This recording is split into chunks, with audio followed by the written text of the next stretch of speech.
C'est une ville extrêmement multiculturelle, ça c'est vraiment une des grandes qualités de Bruxelles. En Belgique ou à Bruxelles, on est très cosmopolite, on est très ouvert.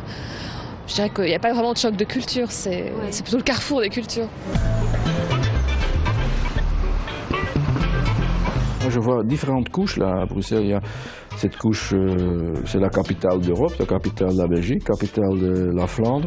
Et chacune de ces capitales a un autre peuple, quoi. Il y a d'autres personnes. Il y a une ambiance à Bruxelles qu'on ne va pas retrouver ni en Wallonie ni en Flandre, qui est tout à fait particulière à Bruxelles. Au sein de toute cette Europe des régions qui se façonne, Bruxelles commence à se rendre compte qu'elle ne peut plus être une demi-capitale tiraillée entre deux communautés. Elle doit prendre sa personnalité forte elle-même. Je crois que c'est ça aussi Bruxelles, c'est ce côté étrange, baroque, où on rencontre tout le monde. Il y a très peu de gens dans la rue en fait. Bruxelles n'est pas une ville du sud. Il faut toujours rentrer dans un espace, rencontrer une personne, essayer de la sortir de son anonymat. C'est vraiment partir à la rencontre du talent.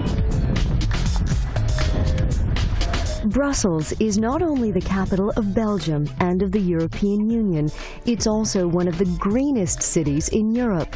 The Grande Place, the Sablon, the Marolles neighborhood, and the famous Antonium are just a few of the sights to see in this most cosmopolitan of cities.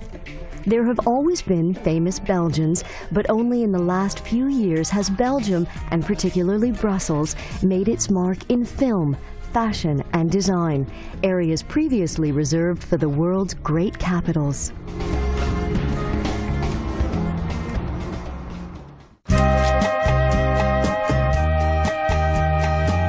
Et voici donc l'équipe de l'enfant, film de Jean-Pierre et Luc Dardenne.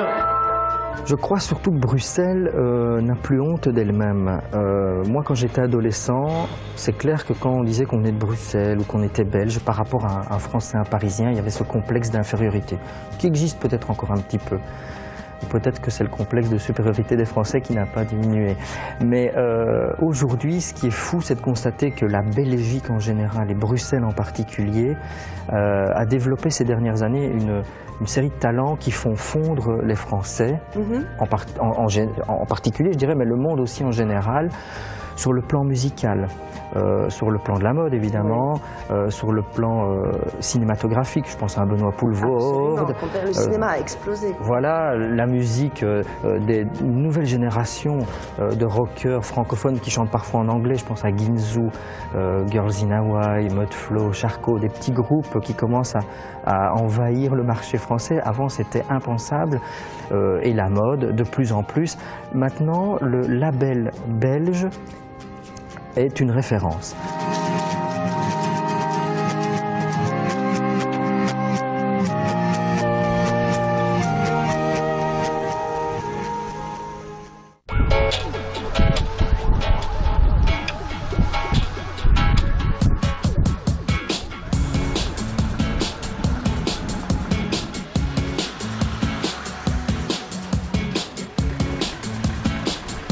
Ce qui a fait connaître la mode belge sur la scène internationale, c'est effectivement la bande des Six d'Anvers au milieu des années 80. Ces Six d'Anvers ont vraiment été le révélateur d'une créativité made in Belgium. Cette créativité était essentiellement anversoise, mais petit à petit, vers la fin des années 80 et le début des années 90, on a remarqué qu'il y avait un autre filon qui venait de Bruxelles, plus précisément de la Cambre. Et on se rend compte que de plus en plus, ce n'est plus seulement Anvers qui est la capitale belge de la mode, mais qu'il y a un deuxième pôle bruxellois qui compte de plus en plus et qui, certains disent, devient plus important qu'Anvers, mais ça c'est une question d'analyse.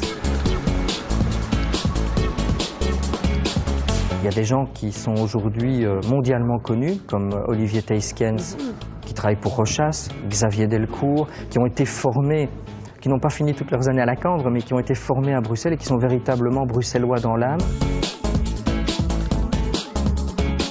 Souvent dans les collections, ce que je cherche comme constante, c'est l'approche technique de la façon de réaliser les vêtements. Et ça me conditionne énormément pour trouver les clés de construction de silhouettes. Et ça crée vraiment cette logique en fait. L'idée quand même, c'est de montrer une vision et qui est celle qu'on a, quoi, et qui nous obsède.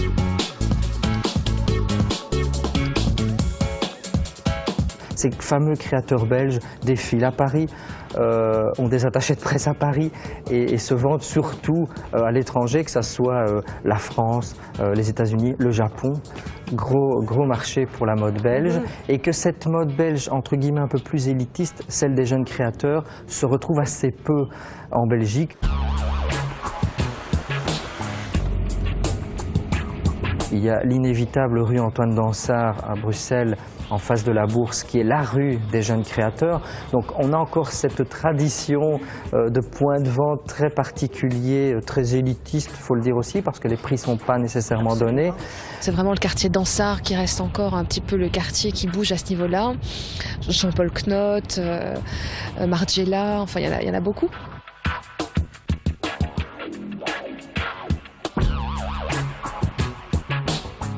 Moi, je suis arrivé ici pour créer ma structure en 99. Dans la rue, il n'y avait rien. Il n'y avait pas une seule boutique. Aujourd'hui, il y a peut-être moins la place pour des grandes choses, mais il y a plein de places pour des petites choses où on touche des gens par des sensibilités communes, par des besoins communs, par des rencontres finalement. Et c'est un peu plus, ça a finalement toujours été très fort ma démarche et je suis content de revenir, pouvoir repasser à cette démarche qui était la démarche de départ, le discours de départ. Depuis 1 an et demi, 2 ans, le quartier commence à se développer de plus en plus. Mick Cosine, qui est une dame qui est plus spécialisée dans les robes de mariée, des choses comme ça.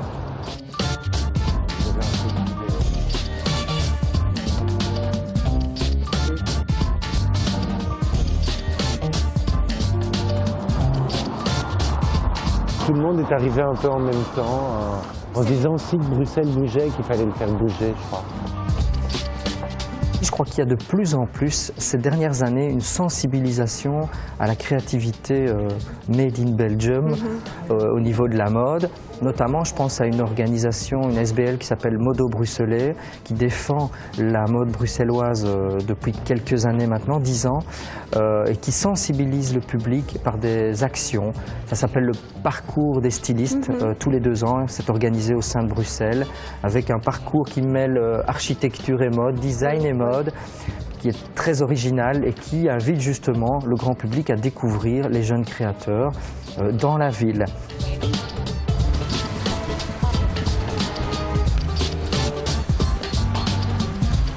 Et côté, je dirais, donc plutôt classique contemporain, plus proche de la France peut-être. D'un côté conservateur, ça c'est plutôt flamand, Home Interiors, le concept store de Ingrid de Bordegrave qui vient d'ouvrir boulevard de Waterloo, qui est un très chouette endroit malgré tout. Un concept store un peu dans l'esprit Colette, mais plus dans l'esprit belge. Donc c'est vrai qu'on aime bien le sur-mesure.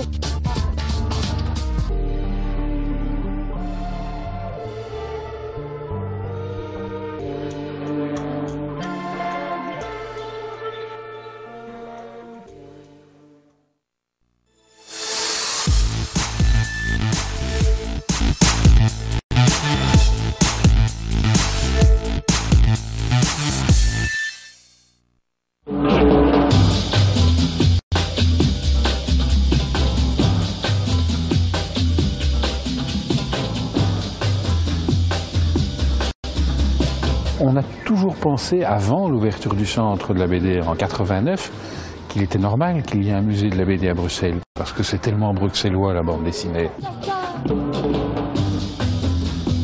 Le fondateur véritablement du centre, qui s'appelle Guy de Sissi, voulait vraiment un musée Hergé. Et Hergé lui-même s'est dit, mais attendez, il y a 350 auteurs de bande dessinée en Belgique à l'époque, et donc c'est beaucoup mieux de valoriser ça, ce patrimoine-là, non pas des auteurs, mais ce qu'ils ont créé, parce que c'est un foisonnement de héros, et de héros bien souvent populaires.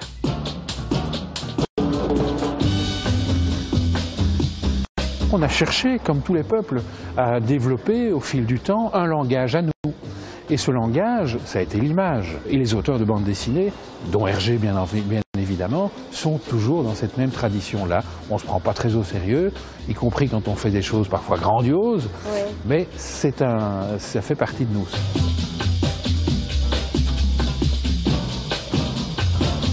je crois que les Belges sont les premiers à ne plus se rendre compte de l'emprise prise par la place prise par la bande dessinée dans la ville.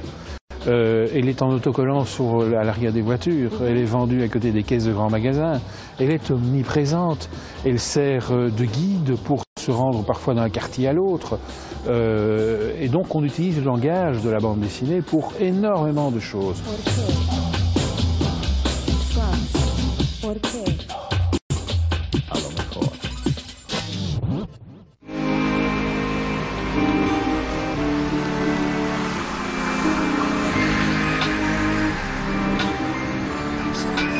The city features many remarkable buildings in a wide variety of styles, from medieval structures to contemporary architecture. Near the turn of the 19th century, a new style of architecture arose, Art Nouveau, and Brussels would become one of its capitals. Ce qui caractérise Bruxelles, c'est que l'Art Nouveau va se développer au moment où la ville se développe. Donc fatalement, on va avoir une très grosse demande en construction et donc l'Art Nouveau va bénéficier de cette demande en construction. Donc ça explique pourquoi il y a tellement de bâtiments Art Nouveau aussi à Bruxelles, plus que dans des villes comme Paris ou Londres où on aura aussi de l'Art Nouveau mais qui va davantage être noyé dans la masse. La mode de l'Art Nouveau a ressurgi au milieu des années 80, donc c'est tout de même assez récent. Ce qui explique aussi que de 1920 jusqu'à la fin des années 70, on a eu énormément de destruction et de démolition de patrimoine ici à Bruxelles. Aujourd'hui, on est un petit peu dans l'excès inverse peut-être, puisque quasiment toutes les maisons Art Nouveau sont classées, avec un droit de regard assez important sur ce qui peut s'y faire, ce qui a un effet parfois un petit peu pervers, puisque le classement a tendance à figer un petit peu les choses. Notamment ici, c'est assez exceptionnel d'avoir pu transformer ce lieu en restaurant. Et c'est vrai que les habitants sont habitués aussi à voir toutes ces volutes et ces décors floraux en façade. Ça fait vraiment partie de notre quotidien. À la limite, on ne le voit plus, on ne le perçoit plus. Mais en tout cas, c'est clair, ça donne une atmosphère très particulière à la ville.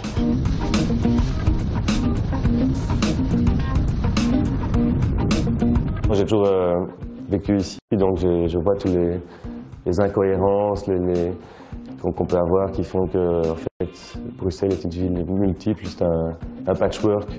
Il n'y a pas de cohérence, il n'y a pas de politique générale, il n'y a pas réellement de concours ou de volonté d'appel à des architectes de renommée internationale. Donc ça, c'est un gros problème de Bruxelles.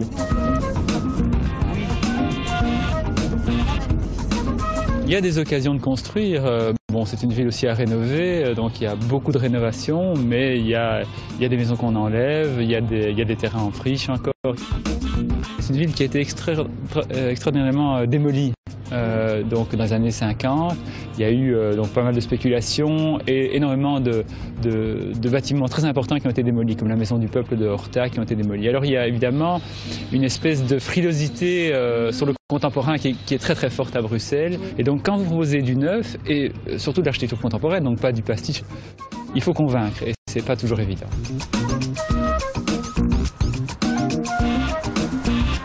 Ce sont des logements pour des grandes familles. Donc l'idée était de trouver une idée de maison. Et c'est pour ça qu'on retrouve ces boîtes qui sont finalement à chaque fois une maison avec une entrée particulière sur la rue. Ça, c'est les 4 petites boîtes niveau inférieur. Et alors un escalier commun qui permet d'accéder aussi à des duplex au niveau supérieur.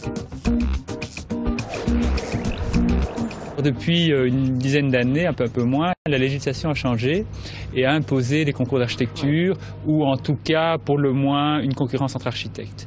Et suite à ça, on voit se développer une nouvelle architecture des marchés publics avec des choses intéressantes, le nouveau théâtre national. Ce qu'on a essayé de faire, c'est de faire un lieu le plus, allez, c'est un peu un gros mot, hein, mais démocratique. Donc démocratique d'une part pour son inscription dans la ville, et donc sa manière de s'adresser au public, ça c'est une première chose, et démocratique également pour tous les gens qui vont y travailler. Alors, par rapport à la ville, c'est cette idée d'une transparence voilée. Donc ça veut dire quoi? C'est qu'on montre ce qui est à l'intérieur, mais on a envie surtout de créer un désir. Désir de venir voir, désir de rentrer. Honnêtement, ce bâtiment-ci, évidemment, avec son vocabulaire contemporain, il a choqué. Et à toutes les étapes de confrontation au public, on a dû négocier les choses. Et on a dû dire, c'est quoi un théâtre du XXIe siècle? Et on les a amenés vraiment à comprendre l'intérieur du théâtre, plutôt que de se rester à une image du théâtre.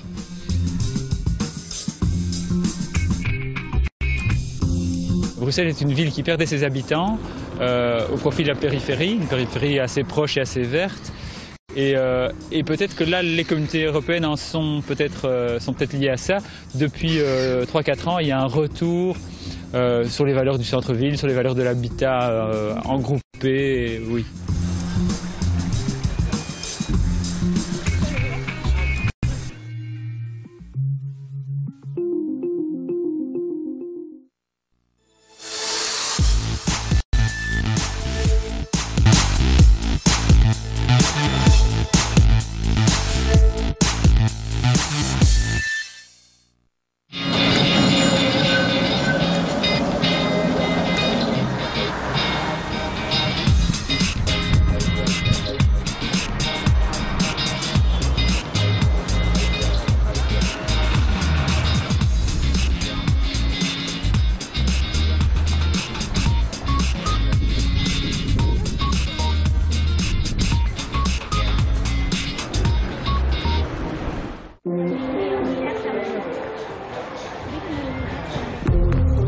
When we think Belgium, we think chocolate. Pierre Marcolini approaches chocolate making as an artisan, yet has made his name a major international brand. His chocolates are available in Belgium, as well as London, Paris, New York, and Tokyo. On a hérité de ce poids du passé, cette façon dont on est parti dans tous les sens, et ça nous a complètement sclérosé par rapport à la créativité. Et donc, je dirais qu'à mon échelle, ce que j'ai essayé de faire, c'est un peu de bouleverser un peu ces habitudes-là. C'est d'arriver, de dire, est-ce que le chocolat aujourd'hui a un sens d'avoir encore 15 à 20 grammes comme on le faisait il y a 25 ans, alors qu'aujourd'hui, les habitudes alimentaires ont complètement changé.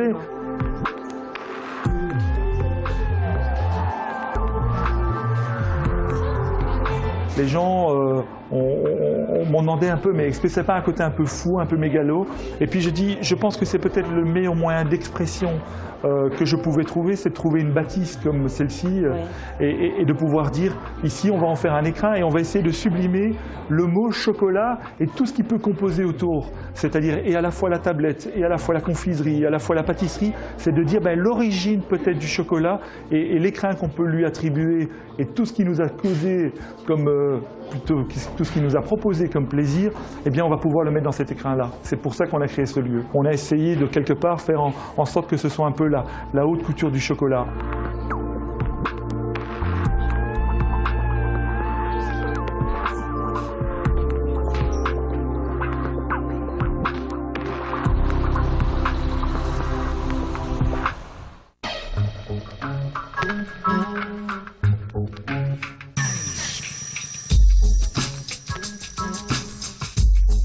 Les créateurs se font de plus en plus voir, se montrent de plus en plus en public et ils font preuve d'une grande créativité ces dernières années et ils n'ont plus cette modestie de rester en retrait, ils se montrent au grand public.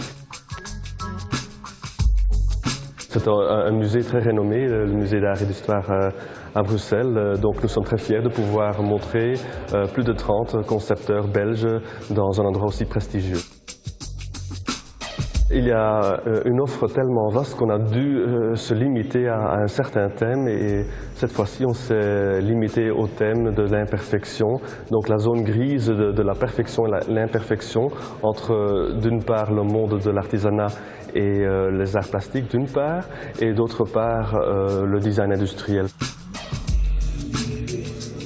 La Belgique n'est pas encore très connue comme pays design alors que nous avons beaucoup de talent et très souvent nos concepteurs quittent notre pays pour aller travailler dans des équipes internationales, étrangères malheureusement. Et ce que nous tentons de faire, c'est de montrer ce que nous avons comme talent en Belgique et en fait le mettre en évidence pour qu'ils puissent trouver des partenaires économiques pour pouvoir réaliser leurs projets, mais aussi pour qu'ils puissent trouver leur chemin vers le marché pour que le consommateur puisse prendre connaissance de ces produits. C'est très important.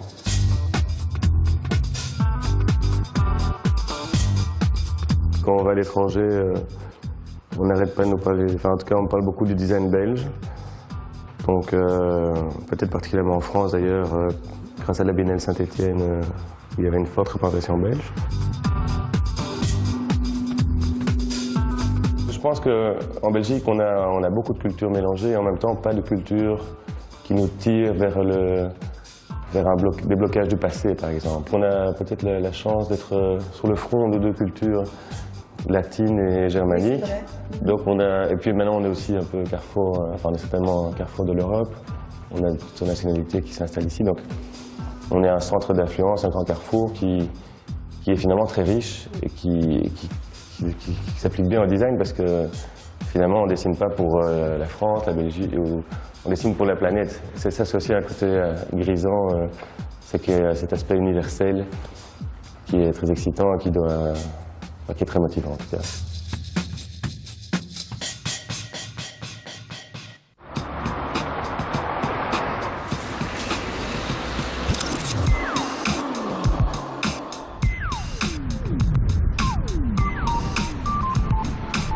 C'est vraiment une ville qui permet à la fois de bénéficier, je dirais, du côté multiculturel propre à la ville et en même temps d'avoir une atmosphère encore assez cosy, presque campagnarde à certains endroits puisque ce n'est pas une très grande ville. On sent nettement moins ce conflit flamand-wallon parce qu'effectivement il y a une espèce d'identité bruxelloise. Et je crois que ça fait partie aussi de la force de l'identité aussi de la ville. C'est qu'effectivement il y a une identité, une âme bruxelloise qui se moque un peu de tout ce toin-toin linguistique. Je crois qu'après Washington, c'est la deuxième ville au monde la plus verte. Il y a des parcs partout, il y a des petits parcs, des jardins, des îlots. Il y a un côté secret et non divulgué à Bruxelles que j'aime bien aussi. On a une très bonne qualité de vie et donc ça influence aussi évidemment notre dessin en tant que créateur. On s'y sent vite à l'aise, on n'est pas pris. C'est clair que c'est la capitale de l'Europe, ça fait peur. Il y a le siège de la Commission européenne et on pourrait s'attendre à un monstre de béton. Et on a très vite fait le tour de Bruxelles sans la connaître nécessairement. C'est pas péjoratif ce que je dis, mais on fait vite le tour de la ville, mais on peut y rester des jours et des jours sans avoir vraiment percé son âme.